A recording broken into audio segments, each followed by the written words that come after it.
Welcome to Talmudic Treasures. Today we're on Megillah 5, which discusses that when it comes to certain events or holidays, if they fall out on Shabbat, the law is machirin v'lo makdimin.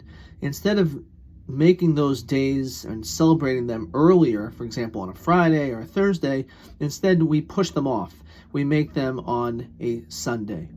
And one of the famous examples is when it comes to the 9th of Av, in which is, as we mentioned before, a sad fast day, reminding us of the destruction of the first and second temple.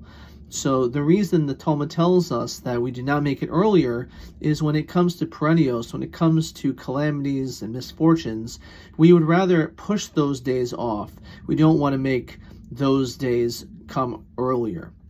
In addition, the Mishnah also tells us another time in which we make the day later, we celebrate it later, and that is Hakel. Hakel is a very fascinating mitzvah which only takes place once in 7 years. By the Shemitah cycle after the holiday of Sukkot, all the Jewish people gather together, and the Torah tells us in the end of Deuteronomy, it's men, women, and children, anashim v'taf.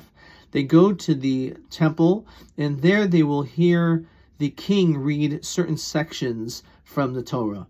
And if that would fall out on the day of Shabbat, instead of reading on Shabbat, it's pushed off until Sunday. And Rashi gives us an interpretation as to why this is the case. Rashi says, because we have to bring even little children, we will not be able to have them come on Shabbat because they're unable to walk. We'd have to physically carry them, and one is not allowed to even carry your own child without a Eruv on Shabbat. And therefore, because of that, we instead will push it off until Sunday, which in itself teaches us a very important lesson. The Torah wants even little children to be involved in our religious practice. It's not enough for the men and the women to participate, but the young children also should be involved.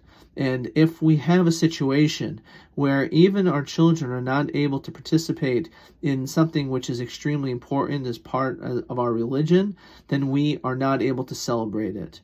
When it comes to Judaism, it's not just the adults. We also want to engage the children as much as possible in the performance of mitzvot in all celebrations.